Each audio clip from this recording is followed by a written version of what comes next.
before the arrival of democracy in South Africa in 1994.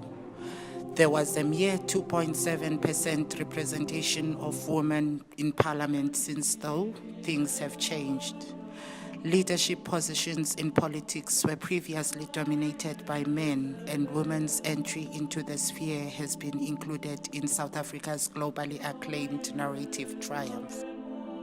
The Independent Electoral Commission announced that a record of 48 political parties have successfully registered to contest the 29 general elections.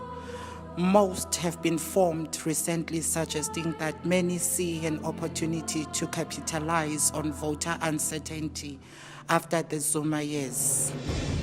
Women have made strides in all sectors of society, the economy, engineering, and many more. In politics particularly, South African women have come incredibly very far.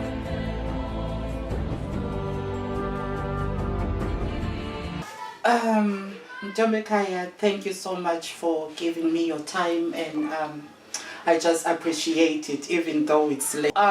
What I know about you is that you an avid and a follower, a big follower of the Pan-African Congress, right? And you are one of the few people I know who are passionate about human gender issues, especially focusing on women.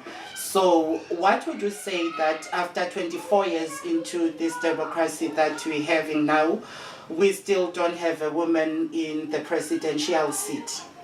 Okay, first I'd like to thank you for having me. Unexpected, but okay, I appreciate the thought and the gesture. I don't even think that the question of a woman being a president is taken seriously enough by us as a whole, as a country. I think that we tiptoeing around it, and we're flirting with the idea, but nobody is thinking really seriously of going into a relationship with the idea in that sense. Because I think that also the democracy up to so far has not been living up to its own standards. So it's difficult then for it to advance itself to a place where it would be open to view women equally, to even think of them to be capable of running a country. And up to now, I think that the women that are there in okay, Uzile has been there. She's been there for a while now, but then she's been there hiding behind black faces. Okay. So she's not been completely out there. She's out there where it financially, where it concerns the finances of, but then she's not completely out there in terms of an agenda for women. Okay. Or an agenda for change. Dalil has only been here for a very short while. We look forward to seeing her because she comes from a PAC background. We all know that she's been here and then almost everywhere until she got to a place where she realized that, and you know, I think that that's also a very important thing, or that when we all get to a place where we realize that, okay, I've been dabbling at this and that and here and everywhere trying to find myself. But then now I'm at a place of realization. So I think maybe we should then be able to give her that benefit of the doubt that she's come to a place where she's realized that in order for her to push this specific agenda that she wants to push, which is pro-women, is specifically pro-black women, but pro-women. Pro-women.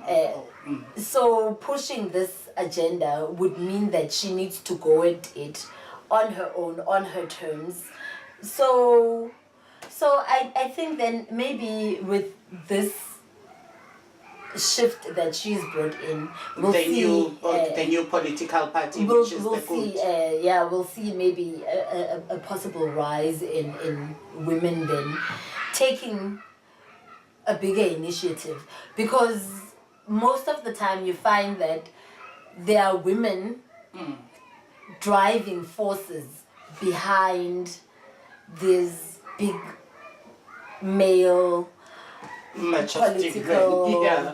whoever people like you'd find that, take the case of Mandela and Nomzamo, where she was the one that was left orchestrating here, doing all the work while he was in prison negotiating what you call today as freedom. while she was back here, and she didn't really have a life of her own.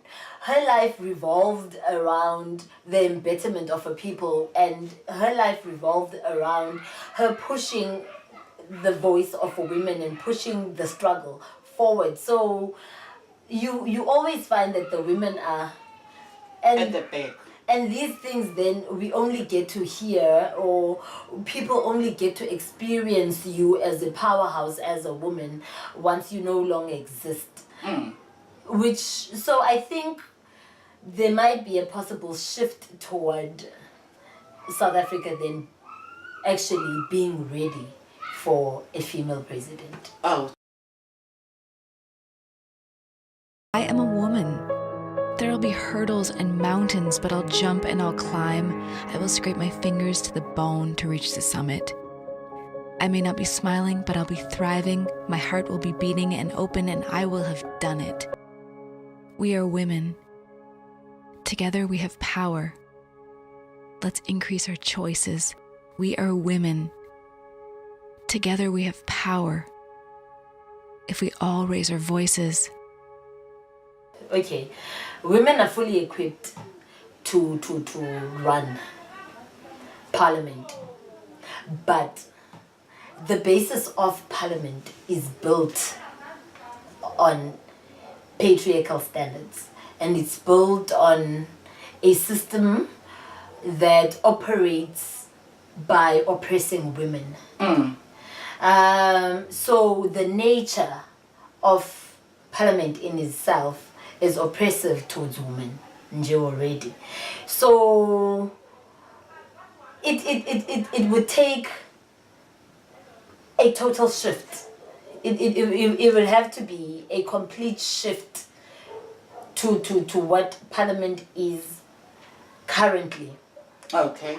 How the structure of parliament exists currently. It would need to be a complete collapse of it, and then a birth of a new. And I think that's what shaped the men up. That's what makes them so afraid of women, because they know that it would be a breakdown of everything, and it would mean then creating from new, because we know that women are creators. Yeah.